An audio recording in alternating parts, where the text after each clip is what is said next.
A single dad delivers homemade soup to his sick neighbor unaware. She's a secret millionaire who's been quietly watching his every act of kindness from behind her curtains.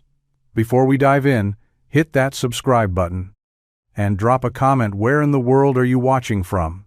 The morning began like most others, with the faint whistle of the kettle and the scent of coffee drifting through the modest kitchen. Jake Wallace rubbed sleep from his eyes, reaching across the counter for two mismatched mugs sewn chipped, the other bearing the faded logo of a diner that had closed years ago. The floor creaked under his bare feet as he moved with practiced rhythm, pouring himself a cup before preparing cocoa for Tyler, who was still burrowed under a mountain of blankets in the next room. Outside, the sidewalks were slick with frost, glinting in the early light like tiny shards of glass. The old house groaned against the chill, but inside, warmth lived in the clutter. The casserole dishes stacked on the table, the school papers pinned crookedly to the fridge, the scent of cinnamon that clung to the air long after the last apple pie had cooled.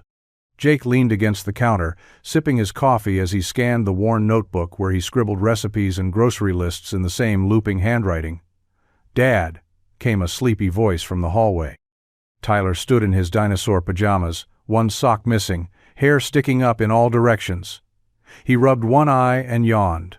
"You made the cocoa too hot again." Jake chuckled. "You say that every morning." Tyler climbed onto a stool at the counter, inspecting the mug like a tiny food critic. "Well, every morning, it's too hot." Jake made a show of blowing on it dramatically. "There, 5-star service." They ate quietly, Jake with toast, Tyler with cold cereal, until the silence was broken by a thunk against the window. A crow had landed on the sill, peering in as if waiting for crumbs. "You think it's the same one from yesterday?" Tyler asked. "Maybe he's checking on us," Jake said with a smile, "making sure we're still okay." Outside, the town was beginning to stir. Plumes of smoke rose from chimneys. A delivery truck rumbled past. And Jake, still in his faded hoodie and slippers, made a mental note to start prepping the day's catering orders before noon. The kitchen was his world, part business, part lifeline. But as he washed their dishes in warm, soapy water, he felt something he couldn't name. Like change was close, standing just outside, waiting for its chance to knock. It wasn't the kind of thing most people would notice. Just a porch light, quietly burning through the night and into the next day. But Jake noticed. He always did. Every morning as he shuffled down the front steps with Tyler's backpack in one hand and a to-go coffee thermos in the other, he passed the old Victorian next door. It had been Miss Evans' house for nearly a year now, ever since the for sale sign vanished from the lawn and the moving truck had pulled in late one rainy afternoon. Since then, she'd lived like a whisper, shades drawn, lights low, never joining the neighborhood potlucks or lingering on the sidewalk like most folks did when the weather was nice. Jake didn't mind. Some people liked their quiet. He understood that better than most. But this week, something was off. The porch light had been on for 3 nights straight, glowing stubbornly through fog, rain, and the early autumn chill. The front steps, usually brushed clean, had gathered a scatter of damp leaves. The mailbox hadn't been emptied. No deliveries, no visitors, no flicker of movement through the curtains. "Dad, do you think she's okay?" Tyler asked that morning as they stood by the car, both of them looking at the house next door. Jake followed his son's gaze. The light buzzed faintly in the misty morning air, casting a yellow halo over the steps. "I don't know, buddy. Maybe she just forgot to turn it off." "She never forgets," Tyler said, his voice low. "Remember when you left the trash can out too long and she brought it to the side of the house without even saying anything?" Jake smirked. "She's got eyes like a hawk, that's for sure." Still, something in him stirred a tug of worry, quiet but persistent. He told himself it was nothing. People get busy. They keep to themselves. Not everyone likes to chat over fences or wave from porches. But as he watched the flickering light from his kitchen window that evening, Jake couldn't shake the feeling. The house looked the same as always, neat, still, untouched. But suddenly, it didn't feel like silence. It felt like absence. And Jake, who knew what absence could become, found himself watching that porch light like it might blink out and leave nothing behind.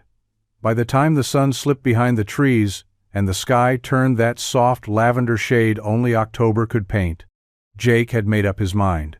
It wasn't dramatic, the way concern worked on him.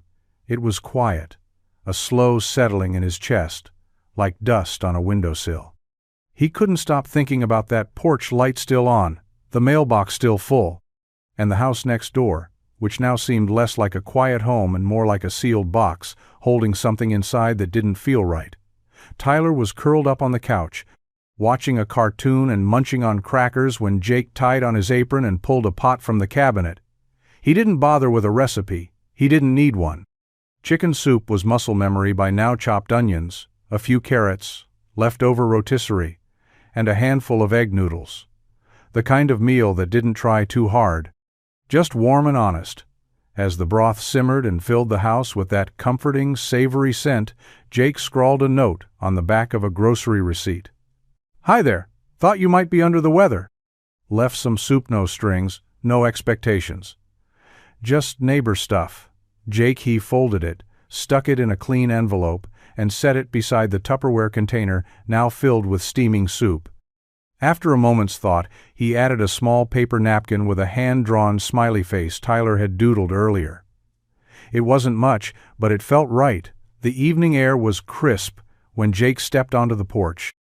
Leaves whispered under his boots as he crossed over to her steps. He placed the soup carefully by the door, tucked the note beside it, and knocked gently just once. Not loud. Just enough to let her know someone had been there. Then he turned and walked away. No answer. No movement behind the curtains. The porch light buzzed on. Back inside, Jake didn't say much. He just sat at the kitchen table, sipping the last of his coffee, while Tyler dozed on the couch, the soup pot still warm on the stove behind him. He didn't know if she'd eat it. Didn't know if she'd even open the door. But still, something felt lighter. Sometimes, silence wasn't emptiness. Sometimes, it was a beginning. Catherine stood still, barely breathing, the fabric of the sheer curtain cool between her fingertips as she peered through it at the fading evening. He was walking away now, Jake Wallace, the neighbor, with tired eyes and steady hands. The man she'd watched from this very window more times than she cared to admit.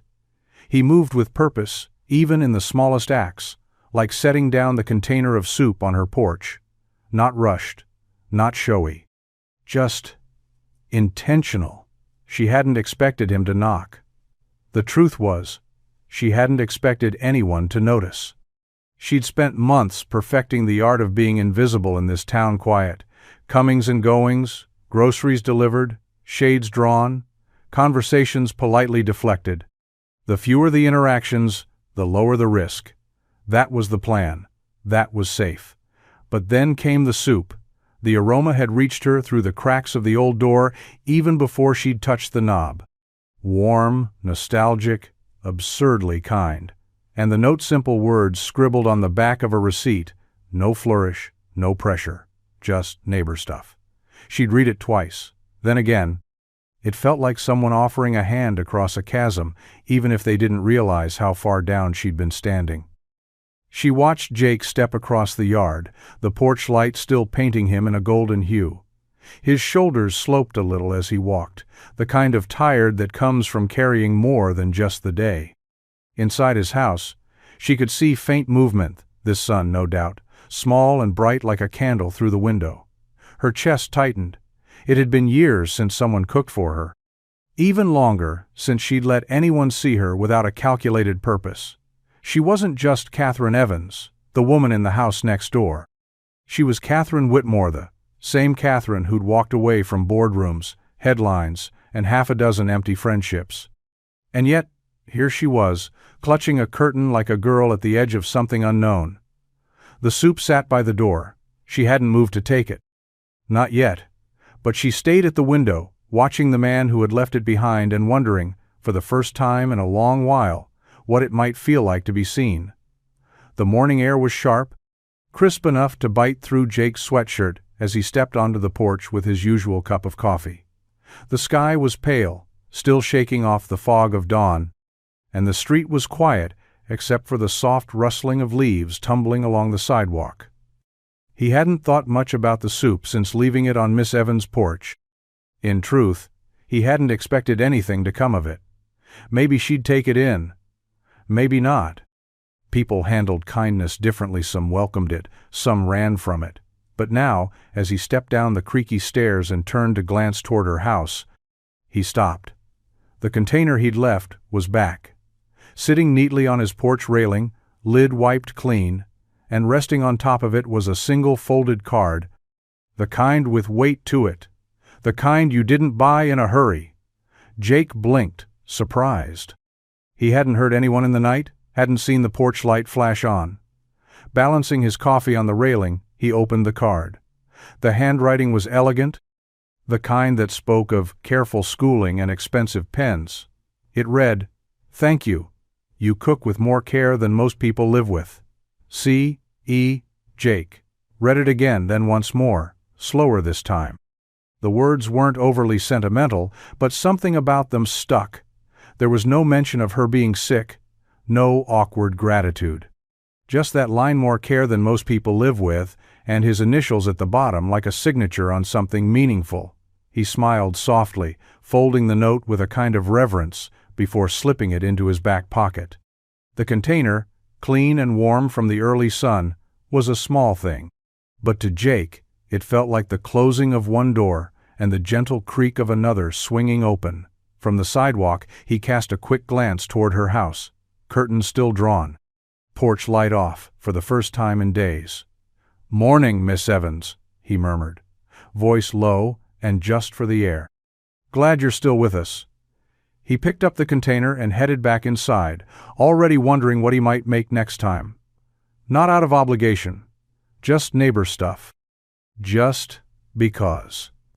The living room was a cozy mess of blankets, cereal bowls, and the faint sound of Saturday morning cartoons humming from the old TV in the corner. Jake was at the kitchen counter, whisking pancake batter, while Tyler sat at the table, legs swinging, crayons scattered around him like tiny splashes of color. "Dad," Tyler said, not looking up from his drawing, "why don't we ever see the lady next door?" Jake paused mid-whisk, batter dripping slowly back into the bowl. "Miss Evans?" he asked. Tyler nodded, still focused on shading and what looked like a very enthusiastic dinosaur. "She's just private, I guess," Jake said carefully. "Some people like to keep to themselves." "Like a spy?" Tyler's eyes lit up. "You think she's a spy?" Jake chuckled. "Pretty sure spies don't live in old Victorian houses and leave thank you notes for chicken soup." "But she is kind of invisible," Tyler continued. "She never comes outside, never talks to anyone, and when she does, it's only to you." Jake scraped the batter into the hot skillet, the sizzle filling the quiet between them. "That's not true," he said, though even as he said it, he realized Tyler wasn't wrong. "I think she's lonely," Tyler said suddenly, his voice softer now. Jake glanced over, surprised. Tyler was staring out the window toward Miss Evans' house, where the curtains still hung like secrets and the porch looked untouched by time. "Why do you say that?" Jake asked. Tyler shrugged. "I don't know. She looked sad the day she brought the soup container back. I saw her from my window. She didn't smile or anything. She just stood there." Jake let the moment settle. He flipped a pancake, heart tugged in two directions, one part practical, one part curious. Kids saw things adults missed, and Tyler, for all his silliness, had a way of noticing what mattered. "She's probably been through something," Jake said finally. "Same way we have. Everyone carries stuff you can't always see." Tyler nodded, like he understood more than he let on, then picked up his blue crayon and got back to his drawing. "Maybe we should make her cookies next time." Jake smiled, watching his son color with all the certainty in the world. "Maybe we should." The sky was heavy with clouds, the kind that promised rain but hadn't quite made up their mind. Jake stood in his kitchen, humming under his breath as he scooped mashed potatoes into a neatly sealed container. Alongside it went slices of roast chicken and sautéed green beans with garlic, simple, hearty, warm, not fancy, but real. He packed it with the same care he gave to every plate he ever served, smoothing the foil and double-checking the seal. It wasn't just a meal. Not anymore. Tyler had insisted they add something sweet, so a small plastic bag of homemade snickerdoodles sat on top, tied with a blue ribbon that had once been wrapped around a birthday gift. Jake paused, scribbling a short note on a sticky pad. "Thought you might be hungry again. No expectations, just neighbor stuff." He stuck it to the lid, grabbed his jacket, and stepped out into the cool, damp air. Catherine's porch was quiet, as always, the same ivy curling around the post, the same wooden steps that creaked just slightly under his weight. He crouched, set the food gently on the doormat, and exhaled. Just as he turned to leave, the door creaked open behind him. He froze. For a moment, there was only the sound of the wind nudging the trees. Then he turned slowly, finding her there, Catherine Evans, standing in the doorway, one hand still clutching the handle, the other gripping the frame like she needed its weight to stay grounded.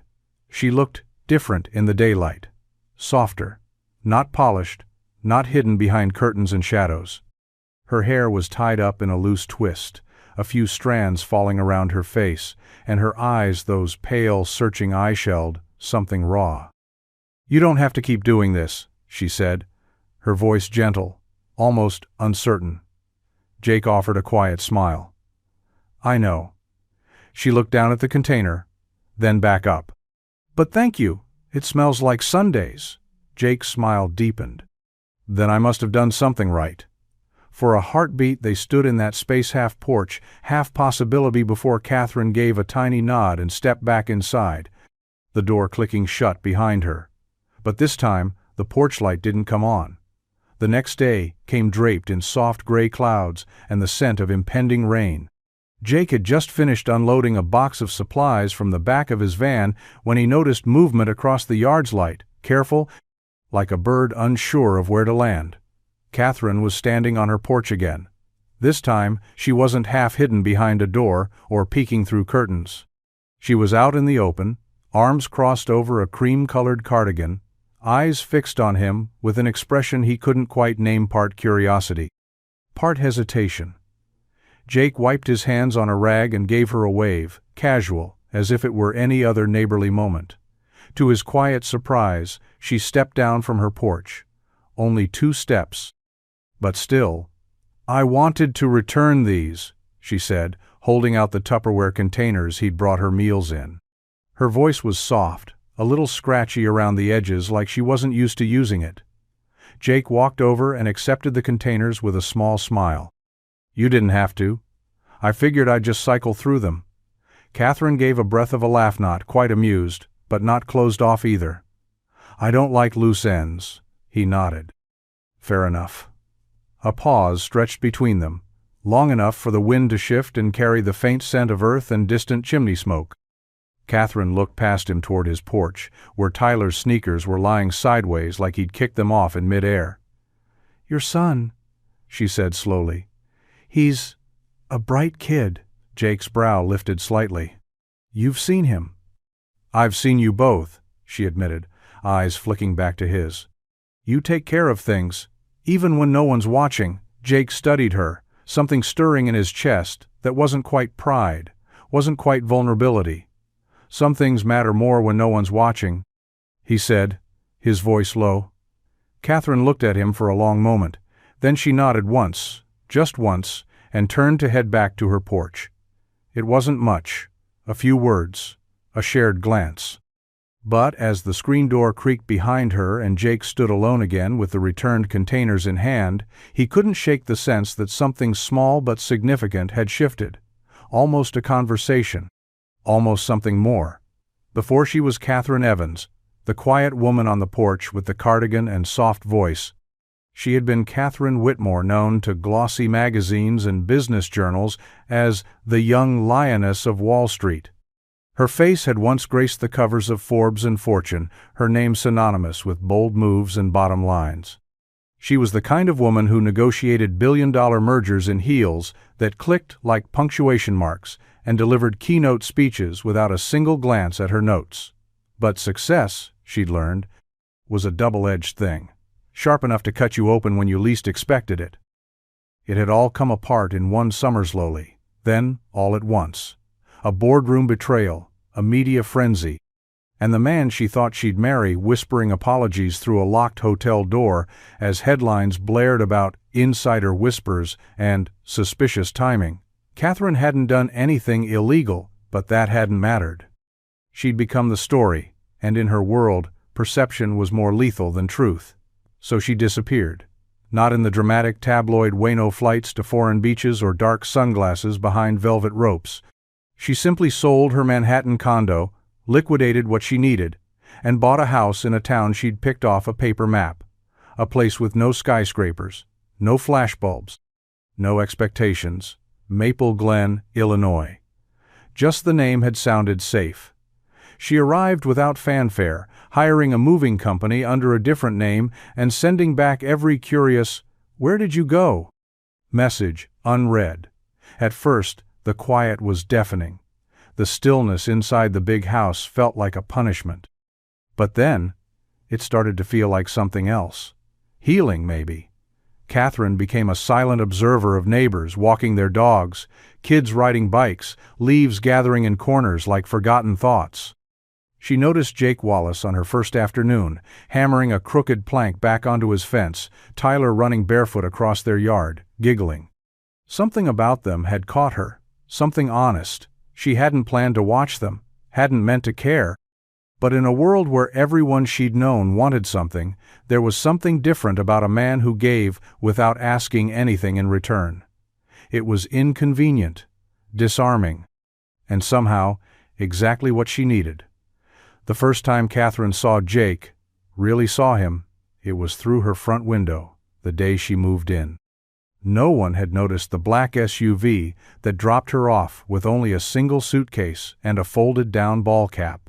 No one had knocked to ask questions, and that suited her just fine. But he was there, across the yard, hammering a crooked board back onto a worn fence, shirt damp with sweat, his young son darting around him with a toy airplane clutched in one hand. They laughed together, real laughter, the kind that made the air feel lighter. Catherine had paused mid-unpacking, one hand on a box marked Books, and stood there watching as Jake lifted Tyler high in the air, airplane and all, as if joy was just something you picked up and carried. She didn't know then how often she'd find herself by that same window. In the weeks that followed, Catherine saw more. Jake offering to carry groceries for the elderly woman 2 houses down, no fanfare, no fuss, just a quick smile and a, "Got it, Miss Leona." She saw him crouch beside a shivering golden retriever that had slipped its leash and was trembling near the curb, whispering softly until the dog calmed enough for him to read the tag and walk it home. One night, long after most of the town had gone to bed, she spotted him through the front window again. The light in his kitchen glowed softly as he sat at the table, papers spread in front of him, calculator in hand. He looked exhausted, rubbing at his eyes, the weight of something pressing heavily on his shoulders. She watched him exhale, lean back in his chair, and glance toward the couch where Tyler had fallen asleep in a nest of blankets and stuffed animals. Jake didn't know anyone was watching. That was what struck her the most. Catherine had spent years surrounded by people who smiled for cameras and mirrors but never for each other. People who were only kind when they thought it would serve them. But Jake was kind when no one was looking, especially then. She kept telling herself that what she felt watching him wasn't interest. Not yet, not quite, but it was something. And it grew a little more each time she caught him doing the right thing without needing to be seen. It was the little things that caught Jake's attention first. The trash bins, usually rolled out to the curb every Tuesday like clockwork, sat untouched by the side of Catherine's house. The mailbox, sleek and black with a polished brass handle, had grown so full the lid no longer closed all the way. Flyers curled at the edges from dew and morning chill. A few letters had begun to droop, precariously close to slipping out. Jake didn't like to assume. Maybe she was out of town. Maybe she had friends bringing things in through the back. But deep down, he didn't believe that. Not from someone who'd returned a soup container like it was sacred. Not from someone who didn't seem to let much of anything go unnoticed. By Thursday morning, the worry had settled in. Not loud, not urgent, just that quiet sense that someone might need help and wasn't going to ask for it. So Jake acted the way he always did, quietly, without ceremony. He stopped by the corner market after his morning delivery run and picked up the basics: milk, eggs, bread, and some of that chamomile tea Tyler swore helped with weird feelings. He tossed in a few extras too: apples, oatmeal, and a jar of local honey she'd once mentioned in passing during their short exchange on the porch. Back home, he packed the items carefully into a reusable canvas bag. No note this time, just the groceries, and a folded receipt to show it wasn't charity, just a neighbor doing neighbor things. He walked across the lawn just after lunch. The clouds hung low, and wind teased the corners of his jacket. He didn't knock this time. Didn't wait. Just placed the bag at her front door, adjusted it so the eggs wouldn't tip, and tucked the mailbox shut before heading back. From the window across the street, Catherine watched the entire thing. She didn't open the door right away. Instead, she stood in the shadowed hallway, hand resting lightly on the frame, heart pounding harder than she liked to admit. It wasn't the groceries that shook her, it was the instinct, the unspoken noticing. Jake had seen something was wrong, and instead of questioning or pushing, he simply showed up. That was the part that unraveled her the most. The quiet, unwavering way he gave. The invitation came on a Friday afternoon, as unexpected as a sunbeam cutting through storm clouds. Jake had just stepped onto his porch with a crate of herbs when he noticed her. Catherine standing at the edge of her own steps, hands folded in front of her like she was holding something invisible and fragile. Her posture was still guarded, but there was something new in her eyes. Not fear, not obligation. Something softer. "Jake," she called, her voice light but clear. He looked up, surprised to hear his name come from her mouth so easily. "Hey," he said, brushing his palms on his jeans. "Everything okay?" She nodded once. "Would you like to come in for tea?" Jake blinked, a heartbeat passing before he answered. "Sure," he said slowly, gently. "I'd like that." Inside, the first thing he noticed was the smell lavender and something faintly citrus, the kind of scent that lingers in expensive candles. The air was quiet, still. No television, no music, just the rhythmic ticking of a wall clock somewhere deeper in the house. Catherine moved ahead of him, graceful but hesitant, like someone relearning how to share space. "You can sit wherever you'd like," she said, gesturing toward a sunlit sitting room just off the foyer. The furniture was classic, understated linen and leather, muted blues and soft creams. It was the kind of room where nothing was out of place, and yet it didn't feel cold. It felt intentional, like someone had built it as a kind of peace offering to herself. He sat on the edge of a high-backed armchair while Catherine disappeared briefly into the kitchen. When she returned, she carried a wooden tray with 2 porcelain cups and a small dish of lemon slices. Everything matched. "This place is beautiful," Jake said, accepting the tea with a nod of thanks. "You've got taste." Catherine gave a small smile. "Too much time spent in boardrooms and hotel lounges. I guess I was craving soft things." Jake met her eyes. "You found them." They sipped in silence for a while. Not awkward silence, but the kind that breathes on its own. And as the warmth from the tea spread through him, Jake couldn't help but think that for the first time he wasn't just dropping something off or checking in. He was being let in. And that, somehow, meant more than all the meals he'd left on her doorstep. The clink of spoons and the quiet shuffle of napkins filled the space between them as dusk painted soft amber across the walls. Catherine had insisted on serving dinner, claiming it was the least she could do after weeks of Jake's doorstep deliveries. She'd made a velvety butternut squash soup, simple, rich, and surprisingly comforting, and paired it with warm, flaky biscuits that steam still curled from. They sat at her dining table, the kind that looked more suited to formal dinners than quiet conversations. Yet somehow, with just the two of them and the soft glow of candlelight flickering in the middle, it felt right. Jake tore a biscuit in half and glanced at her over the rim of his bowl. "This is really good," he said, meaning it. Catherine smiled. "Old recipe. My mother's, actually. She made it every fall, whether we asked for it or not. Sounds like someone who knew what people needed before they did." Catherine's smile faltered just slightly, her eyes going distant. "Sometimes," she said. But she wasn't great at the quiet stuff. The silence always made her nervous. She'd fill it with noise-talking, movement, anything to keep the stillness away. Jake nodded slowly, spoon resting in his bowl. "I used to do that too, right after my wife passed.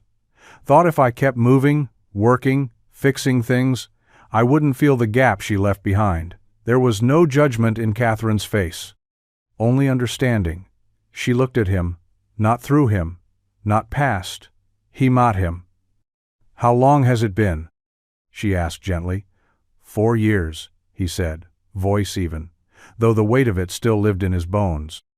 "Tyler was 4. He doesn't remember much. But I do." Catherine reached for her tea, fingers brushing the edge of the cup. "Grief is funny like that. It settles into the quietest corners, not always loud. Sometimes it's just there." Jake's jaw tightened for a breath. Yeah, silence can scream if you let it. For a long moment, they didn't speak. The only sounds were the soft tick of the wall clock and the rain beginning to whisper against the windows. Then Catherine broke the quiet with a voice more certain than before. "Thank you for staying tonight." Jake looked at her, warmth rising in his chest despite the chill outside. "Thanks for letting me." The rain had softened into a mist by the time Jake slipped on his jacket and made his way to the front door. Catherine stood near it, hands tucked into the sleeves of her cardigan, her posture graceful but just a touch uncertain. Something about the way she lingered, not rushing, not retreating, made him pause before reaching for the knob. "Drive safe," she said quietly. Jake glanced at her, then held her gaze for a moment longer than polite conversation required. It wasn't awkward, it was something else, something fuller, something real. "Will do," he replied. "Thanks again for dinner. It was more than a meal." She smiled, but there was a flicker in her expression, like a tremor beneath still water. He'd seen that look before on the faces of customers who came in too tired to eat but too proud to admit they needed help. On himself, in the mirror, after long nights with nothing but bills and old memories to keep him company. "You're not used to this, are you?" he asked softly. Catherine blinked. "Used to what?" "Letting people in." Her breath caught, just slightly, and then, slowly, she shook her head. "No, I guess I'm not." Jake leaned against the doorframe, eyes still on hers. He hadn't noticed it before. Not clearly, not with everything else between them, but her eyes weren't just green, they were alive. Like moss after rain, layered with things unsaid. And under all that intelligence, all that poise, was something more fragile. Sadness. It lived in the way she paused before answering, in the way she hesitated to ask questions, in the way she wore her silence like armor. "I don't need to know everything," Jake said, his voice steady. "But for what it's worth, you don't have to carry it all alone." Catherine's gaze dropped to the floor for a heartbeat. When she looked up again, the smile she offered was softer, less rehearsed. "Thank you, Jake." He gave a small nod, then stepped out into the mist. The door closed behind him with a gentle click, but the space between them, whatever it was, remained open, stretched across porches and raindrops and unspoken truths. And for the first time, Jake felt the spark of something stirring where grief used to live. Steam curled upward from the mugs on the kitchen table, carrying the scent of peppermint and honey through the quiet of the room. The windows fogged faintly at the corners, blurring the gray world outside and making the moment feel suspended like time had paused just long enough to let something delicate unfold.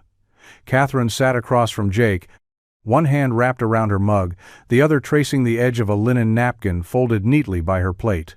Dinner had come and gone, one of Jake's easy stews. hearty and humble, but neither of them had moved much since the last bite. They had talked about little things. Tyler's growing fascination with comic books, the weather turning colder, the sleepy rhythm of the town. Safe things, simple things. But underneath the ease of it, Catherine felt the weight of her secret growing heavier. Jake leaned back in his chair, smiling gently. "You ever think about leaving town? Starting over again somewhere new?" Catherine's fingers stilled. "I already did." "Fair," he said with a chuckle. "Guess I walked into that one." She looked at him then, really, looked at him. His eyes kind, his posture relaxed, his face open in a way that people in her old world rarely allowed themselves to be. He had no idea who she was. No clue what name used to sit above stock tickers or who had once walked red carpets in designer shoes and smiled through interviews like her soul wasn't unraveling behind the scenes. She wanted to tell him. The truth hovered on the back of her tongue, like a confession waiting for absolution. "My name's not Catherine Evans. Not really. I've been on magazine covers.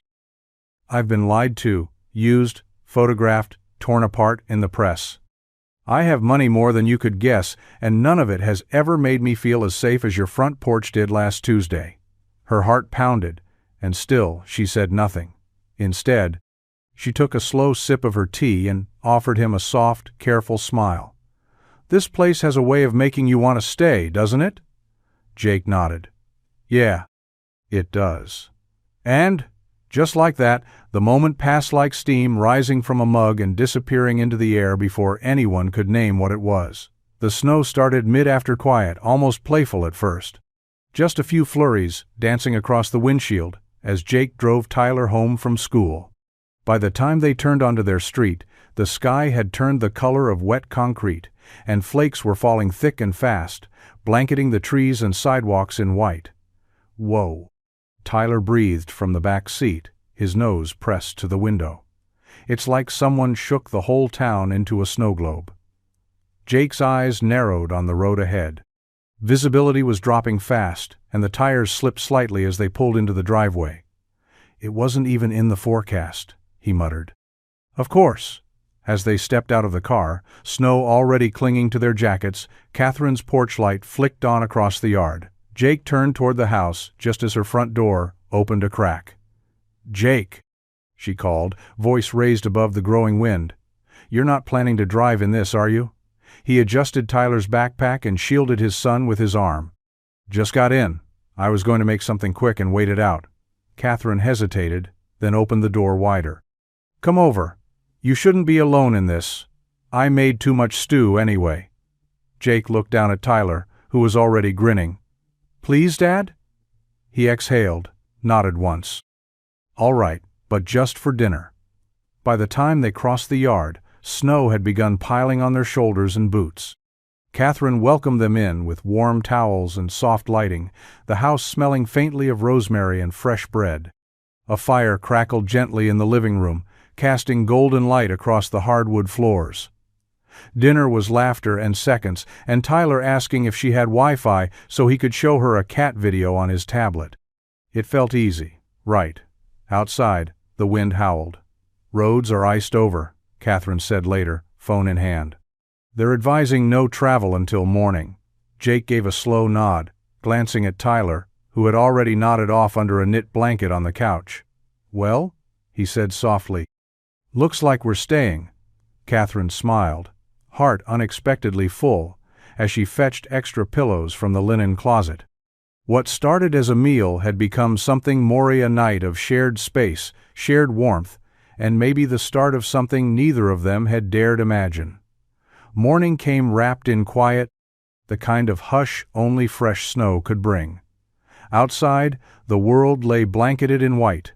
Rooftops softened, trees frosted like cake, and the roads still hidden beneath layers of ice. Inside Catherine's house, though, warmth had found a foothold. Jake stirred first, waking on the pull-out sofa with the faint scent of coffee teasing the edge of his dreams. A knitted throw had slipped halfway off his chest, and the fire from the night before had dwindled to glowing embers. He sat up slowly, taking in the unfamiliar but oddly comforting space, then looked over, to see Tyler curled like a puppy on the other end of the couch, one sock missing, and his hair sticking up in every direction. The kitchen lights were on. Jake rose, quietly padding across the hall. Catherine stood barefoot at the stove in a soft robe and flannel pajama pants, flipping pancakes with a practiced hand. Her hair was loosely tied, her eyes still a little sleepy, and she looked more like someone he might have known in another life back when mornings were slow and simple. "You're up early?" he murmured. She smiled over her shoulder. "Habit. I figured if we were all snowed in, we might as well start the day with pancakes." "I'm not arguing." Moments later, Tyler wandered in, yawning dramatically and sniffing the air like a cartoon character. "Is that syrup?" Jake ruffled his hair. "Only the real stuff. You lucked out, kid." After breakfast, Catherine brought out a tray of cocoa and offered Tyler a small tour of the living room.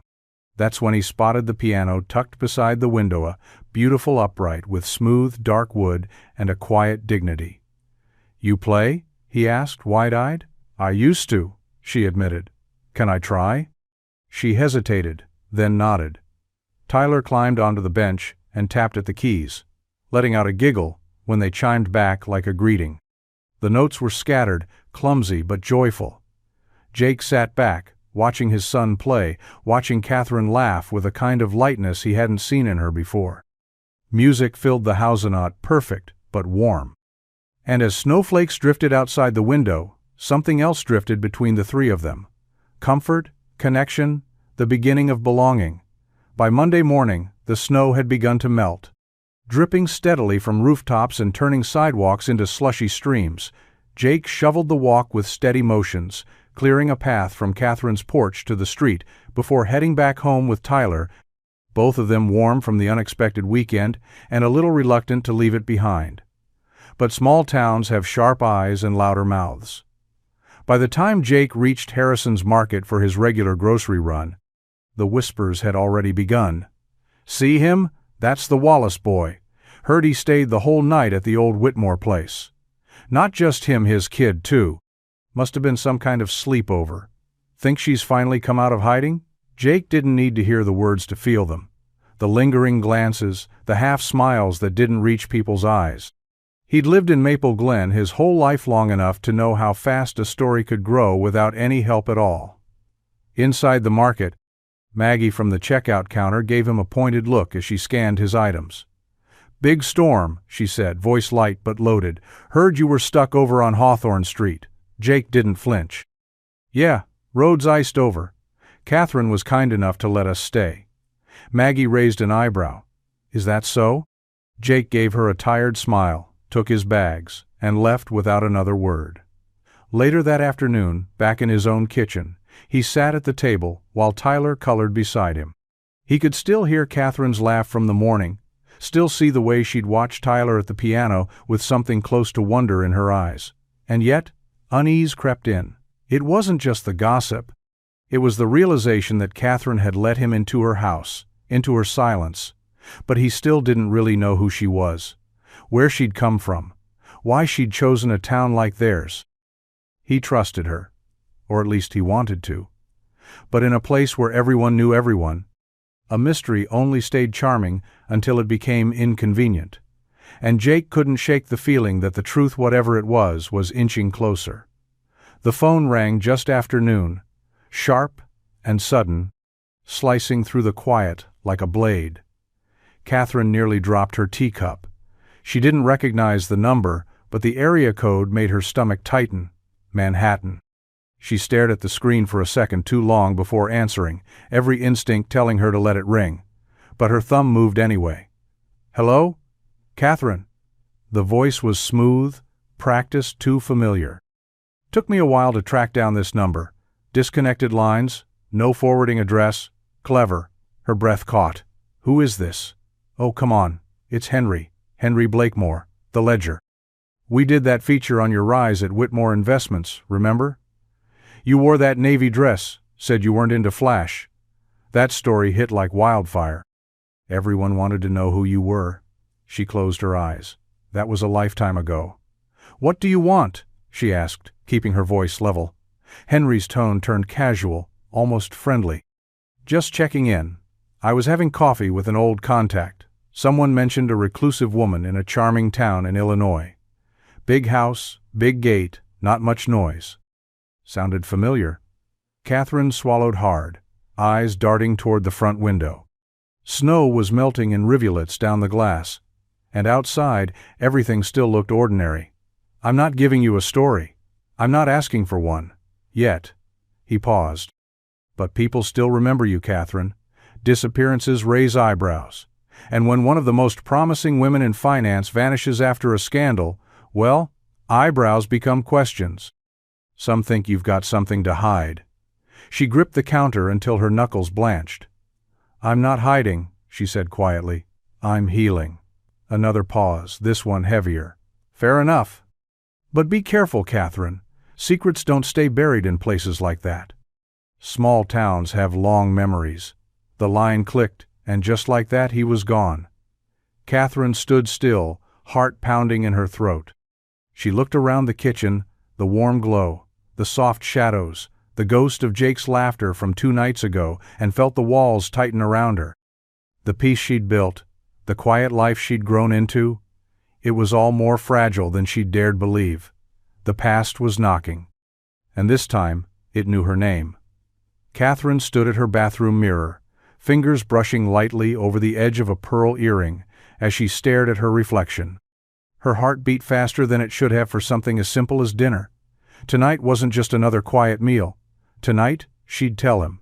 She'd rehearsed it twice over coffee, once aloud in the mirror. My name isn't really Catherine Evans.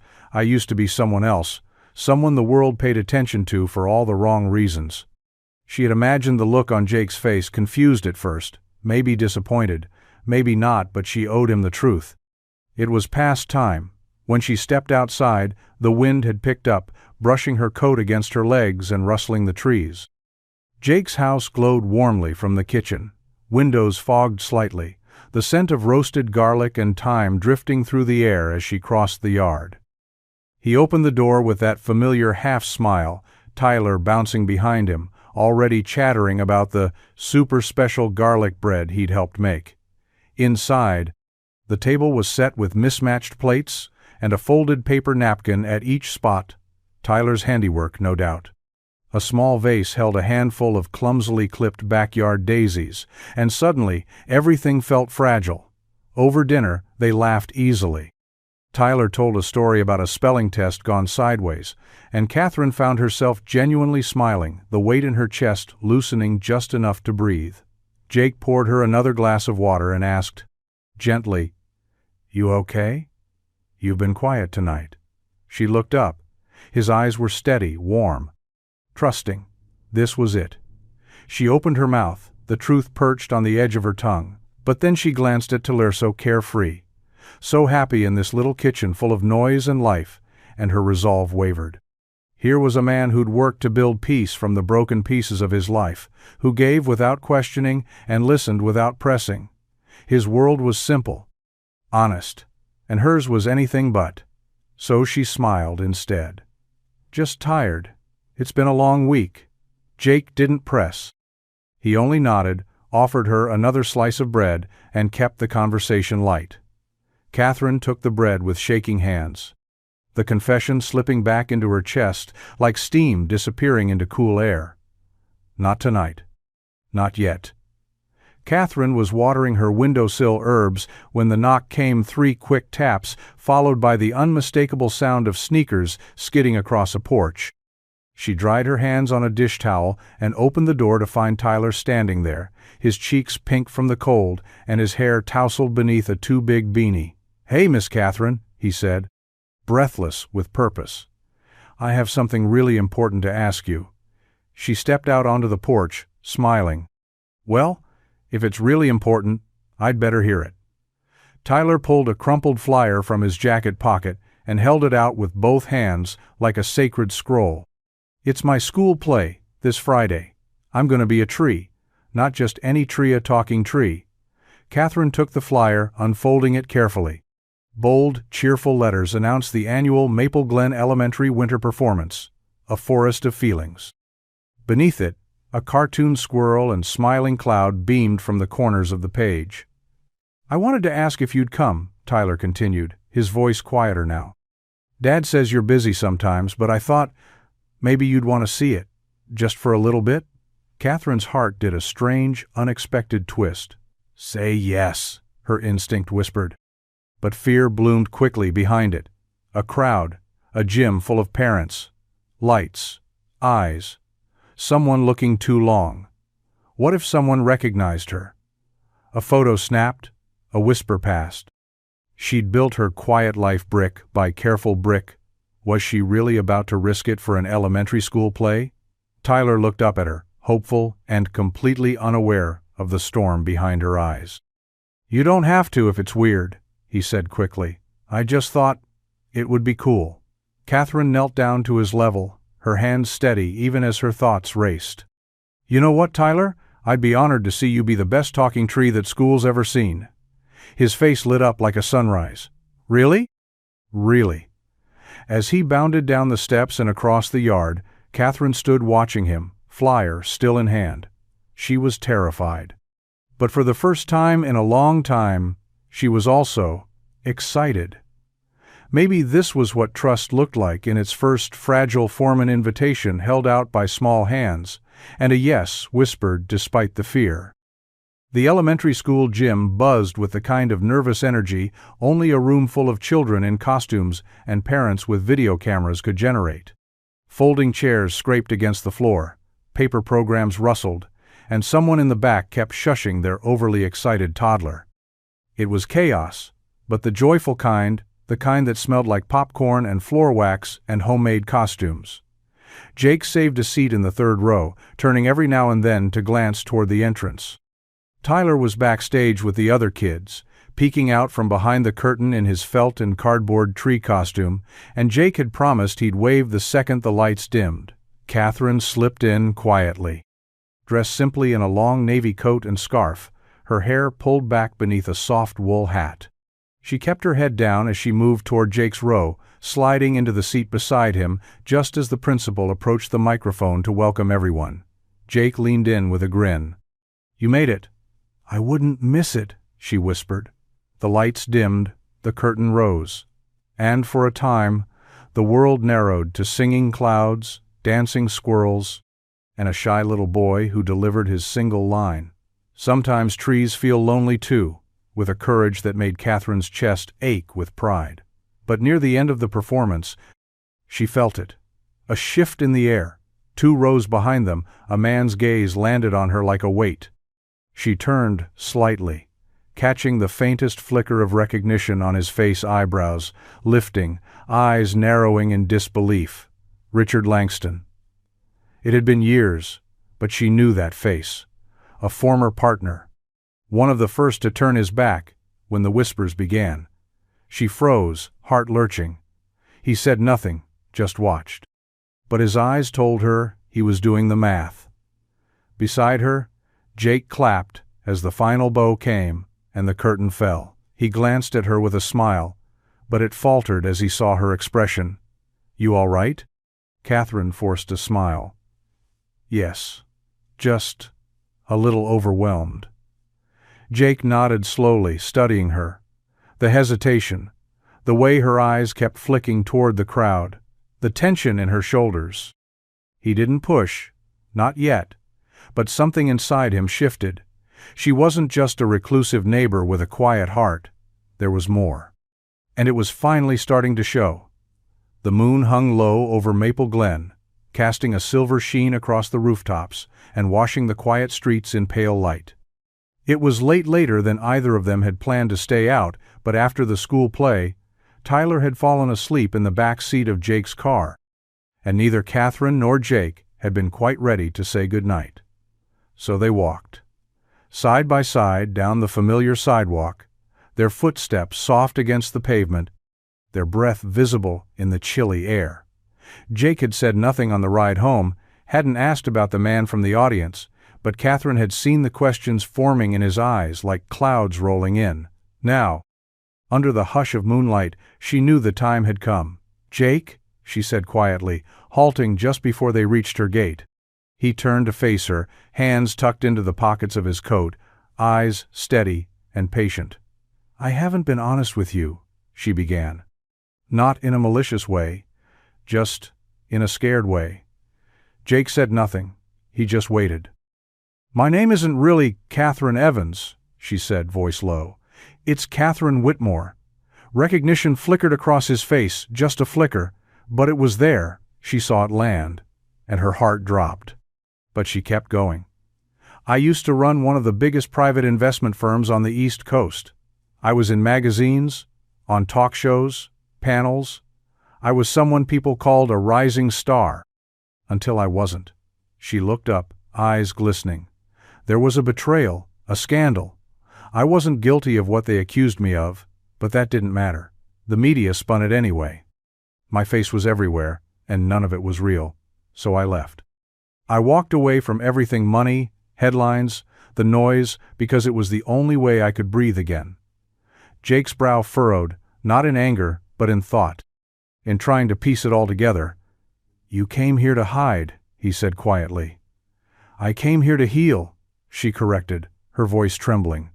"But I never expected you, or Tyler, or this life I've slowly let myself want again." Silence fell between them, deeper than the night. Jake looked at her, not the name, not the past, but her. And slowly he nodded. "Okay." A single word. Steady, solid. And under that moonlight, Catherine exhaled for what felt like the first time in years. The next morning arrived, quiet and gray.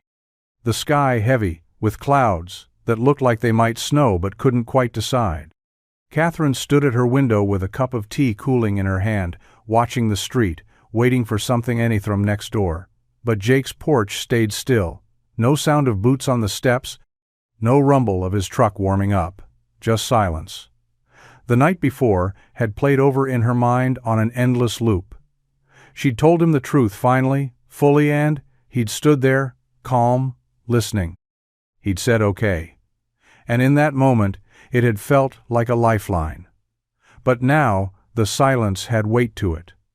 Jake was rarely quiet. Even in stillness, he had presence. But now he felt distant, like a door she couldn't knock on anymore. Across the yard, inside his own kitchen, Jake sat at the table, a mug of coffee in front of him gone cold. Tyler was humming quietly as he built something out of Legos on the floor, blissfully unaware of the shift that had taken root. Jake couldn't stop thinking, Catherine Whitmore. He'd heard the name before, seen it in a headline or two back when life had felt even further out of reach. Finance queen, media darling, then the fall, the whispers. It wasn't a scandal that hit close to home until now. He thought of her porch light, the soup. The first time she let him in, eyes soft and unsure. All of it had felt real. So why did it feel so complicated now? He knew she wasn't the kind of person who lied for sport. But still, there was a space between what he thought he knew and what he now understood. And Jake, who lived in a world where things broke clean and got fixed with the right tool, didn't know how to mend something made of secrets. He hadn't meant to pull back. But now, he didn't know how to step forward. Later that day, Catherine left a small plate of ginger cookies on his porch with a note. Still me. Still here. But the plate stayed untouched until the sun had dipped behind the trees, and the silence lingered like frost that just wouldn't melt. Days passed. The snow melted in slow drips, forming tiny rivers along the gutters, and the early signs of spring began to whisper their way into Maple Glen, barely there, but present if you knew where to look.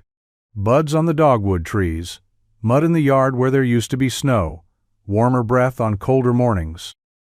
But the porch next door stayed empty. No light in the window, no warm glow spilling across the steps, no trays of soup, no handwritten notes tucked beneath foil lids. Just stillness. Jake noticed it more than he wanted to admit. At first, he told himself she needed space. She'd shared a lot. Maybe she was retreating to catch her breath.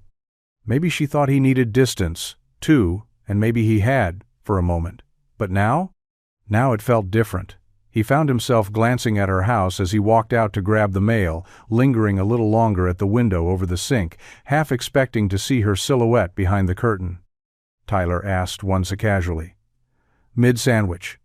Hey, why hasn't Miss Catherine come by? Jake didn't have a good answer. She's probably just busy, he said, even though he knew she wasn't the kind of busy that looked like this. It wasn't about the food. Not really. Though he did miss the warmth of it, the way she cooked, like someone who knew how to soften pain with flavor. But it was more than that. He missed the space she filled in his day, the way she listened, carefully. The way her voice slowed when she said something important. The way she looked at Tyler like he wasn't just a kid, but a full person worth knowing. And underneath it all, he missed the possibility she carried with her. The idea that maybe, just maybe, life could start again, even after everything had fallen apart. But now that possibility felt like it was fading. One evening, Jake stood at his own porch railing, arms folded tight against the breeze, and stared across the darkened yard. Still no light. Still no her. And for the first time in a long while, the quiet didn't feel peaceful. It felt like loss. The morning was unusually bright for early March, the kind of light that made the frost on rooftops look like powdered sugar and coaxed birds into hesitant song. Jake was elbow-deep in biscuit dough at the kitchen counter, sleeves rolled up, eyes distant. His movements were automatic, precise, but his mind wasn't in the room it hadn't been for days. Tyler sat nearby, swinging his legs at the table, watching his dad with quiet curiosity. Jake hadn't said much all week. No jokes. No music playing while they cooked. No hum under his breath. Just silence filled with sighs and half-smiles that didn't quite reach his eyes. "You gonna take those over to Miss Catherine?" Tyler asked finally, nodding toward the rising tray of biscuits. Jake didn't look up. "No, bud. I think she's taking some time right now." Tyler frowned. "She's sick?" "No," Jake said, softer this time. "Not like that." Tyler fell quiet for a beat, then slipped down from his chair and wandered over to the drawer where they kept the recipe cards worn, food-stained, edges curled from years of use. He thumbed through them until he found the one he was looking for. Dad's Sunday biscuits, extra flaky. He grabbed a clean piece of paper and began copying it, tongue poking from the corner of his mouth in concentration. When he was done, he folded the recipe in half, added a note in his uneven print, and carefully tucked it into an envelope. "Miss Catherine, here's Dad's best biscuit recipe. He doesn't say it, but I think he's sad without you." Tyler, without a word, he put on his coat, zipped it up with practiced speed, and slipped out the front door. Jake didn't notice until the door clicked shut behind him. Across the lawn, Tyler climbed the steps to Catherine's porch, his boots thudding softly on the wood. He slipped the envelope between the slats of her doorframe, patted it gently like it was something sacred, and jogged back home, cheeks flushed with pride. Inside, Catherine stood behind the curtain, heart in her throat. She hadn't expected a letter. She definitely hadn't expected that letter. And as she unfolded the paper, biscuit recipe and all, the loneliness that had taken root in her chest cracked just slightly, softened by a child's honesty and the aching truth only someone that small could say so plainly. The kitchen was quiet, save for the gentle tick of the wall clock and the low hum of the oven warming up. Jake sat at the table, a mug of untouched coffee cooling in front of him, Tyler's empty cereal bowl still pushed off to the side. The envelope with the biscuit recipe rested between his hands, folded neatly now, but he'd read it 3 times since Tyler brought it back inside, cheeks glowing and eyes hopeful. "She'll read it," Tyler had said confidently. "She's just scared." Jake had nodded but hadn't spoken. Not yet. Not then. Now, in the stillness, he let himself replay everything. The porch light left on too long. The soup container with the elegant handwriting. The piano morning with cocoa and laughter. Her eyes during Tyler's school play, watchful, tender, afraid. Her voice on the night she told him the truth. "My name isn't Catherine Evans. It's Catherine Whitmore." He hadn't reacted how she'd expected. He knew that. And the guilt gnawed at him. He thought about what had made him pull back. The weight of her secret? The name? Or was it just fear of being pulled into something bigger than his quiet life could hold? But as he sat there, surrounded by all the ordinary things that had once felt like anchor's bills, grocery lists, the faint smell of cinnamon from the cookies he and Tyler baked, last weekend he realized something. It wasn't her wealth that had scared him. It was the way she'd let him in. Because Jake knew pain. He knew grief. But he also knew kindness when it was real. He knew what it looked like when someone remembered the little things, when they offered space without asking anything in return. Catherine had done all of that. Not as a billionaire, not as a former powerhouse in heels, but as a woman trying to breathe again. And he'd fallen for that. For the gentleness in her voice, the way she looked at Tyler like he was more than a kid. The moments when her eyes told him more than her words ever did. Jake reached for his coat. Some things were worth risking the quiet for. It was time to say something that mattered. Maybe for the first time. Maybe not for the last.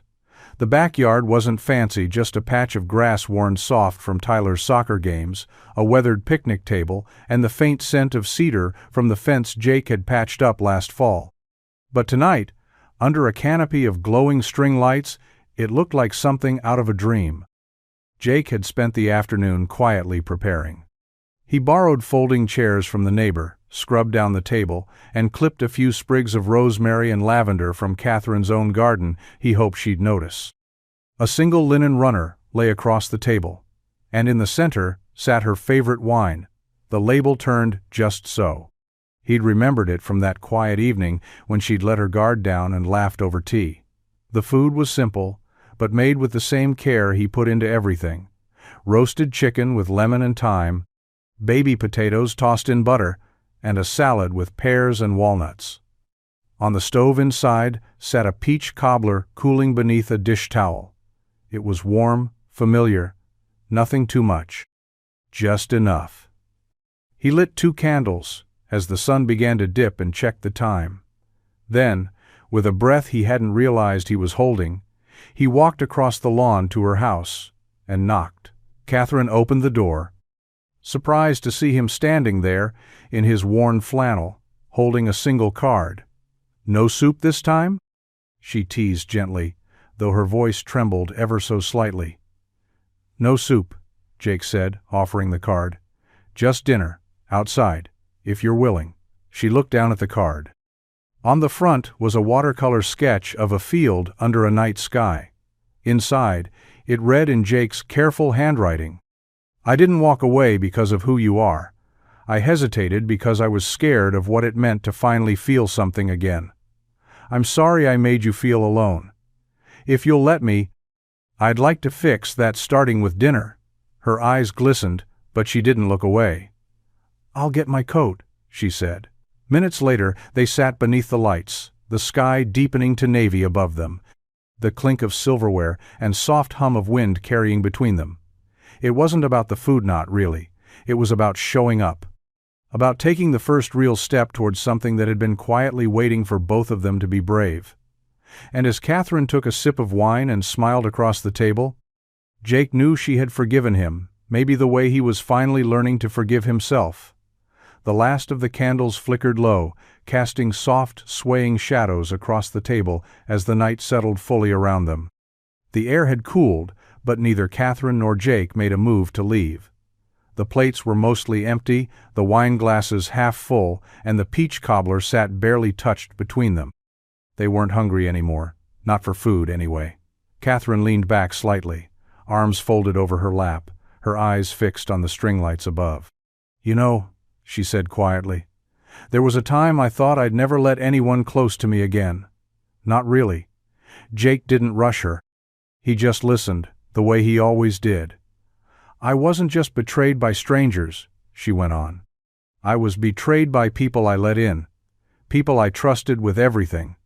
So I started keeping my world small, safer that way, but lonely too." Jake nodded, his voice gentle. "I know something about lonely." She looked at him then, eyes dark and shimmering in the light. "You do," she said. That's what I saw in you, before I even knew your name." There was a pause. A long, quiet space that held more honesty than any words could. Jake broke it softly. "After my wife passed, I thought that part of me, the part that could really love again, was just gone. I focused on Tyler, on surviving. And then you showed up next door with your porch light and your silence. And I didn't know it at the time, but I was watching you just like you were watching me." Catherine's lips curved, a sad little smile that turned real as he kept talking. "I don't care about the headlines or the money or the name," Jake said. "I care about the woman who made soup when she didn't know how to ask for help, who saw my kid and talked to him like he mattered, who looked at me like maybe I wasn't just the guy fixing everything, but someone worth being seen." Her eyes filled, but she didn't look away. "You are." He reached across the table, palm up.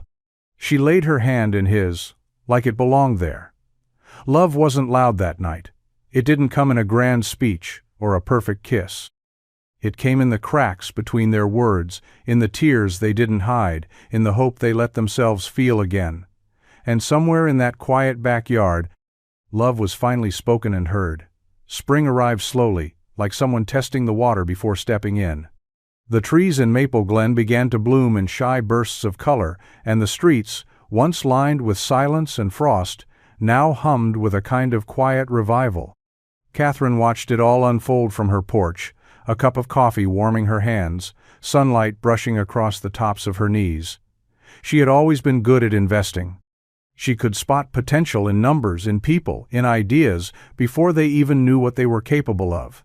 But this was different. For the first time, she wasn't looking for profit. She was looking for purpose. Jake's catering business had always run on grit and reputation. He didn't advertise, didn't ask for help. But she'd seen the long nights, the balancing of bills and recipes, the way he gave more than he ever took. And she just knew what it could become, with a little wind at its back.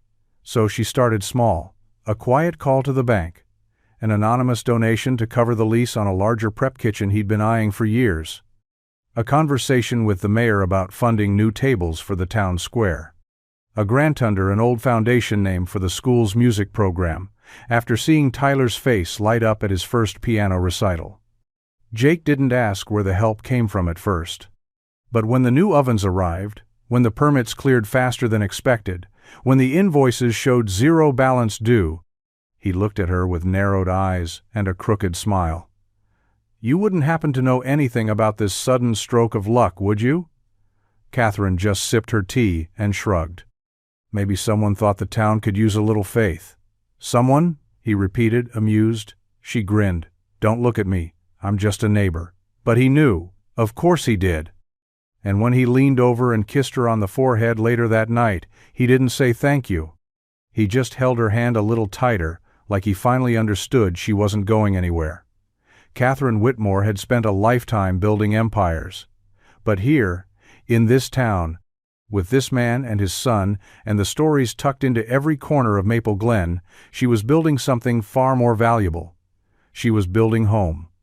The sign went up on a sunny Saturday morning, hand-carved wood, with soft gold lettering that caught the light just right. Kindred Kitchen. Below it, in smaller script, a simple phrase, home-cooked meals. Second chances served daily.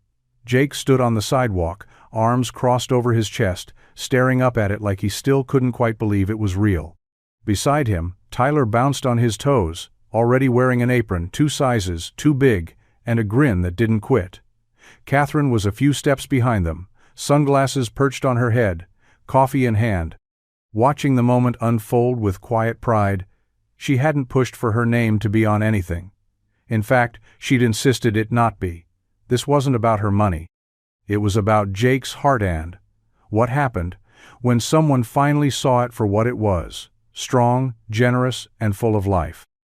The inside of the cafe felt like Jake's kitchen had been stretched into something bigger but no less warm.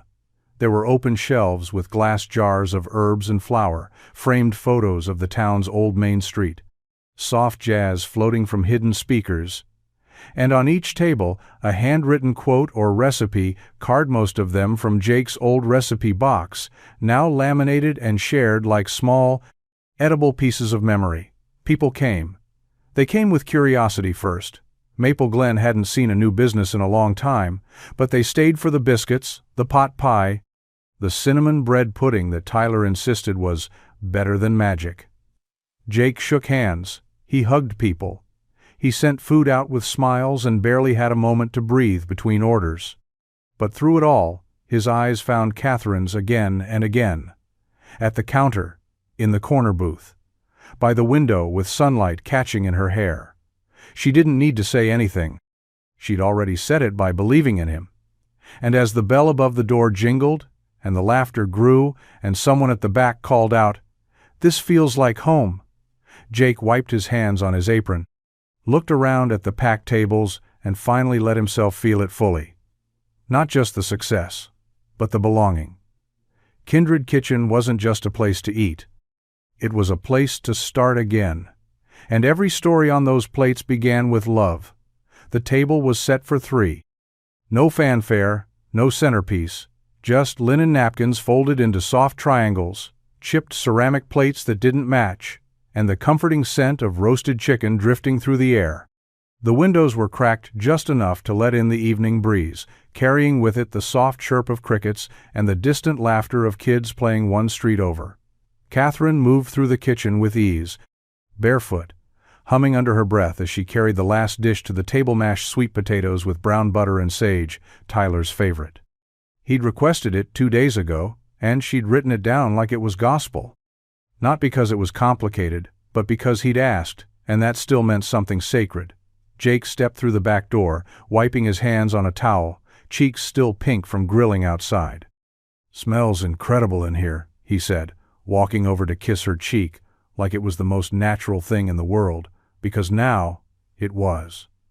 Tyler barreled in a second later, hair wild, and arms full of hand-drawn place cards he'd made. One with Dad, one with Miss C, and one that simply said, "Me." They sat together as the sky turned orange and gold beyond the windows. The meal was simple, but every bite tasted like something earned, something shared. They talked about Tyler's school project, about a new dish Jake was testing for the cafe, and about Catherine's slowly growing involvement with the town quiet donations, a mentoring group for young girls starting their own businesses, a literacy grant for the library. Not for attention. Just because it felt good to give again, in ways that mattered. No one brought up the past.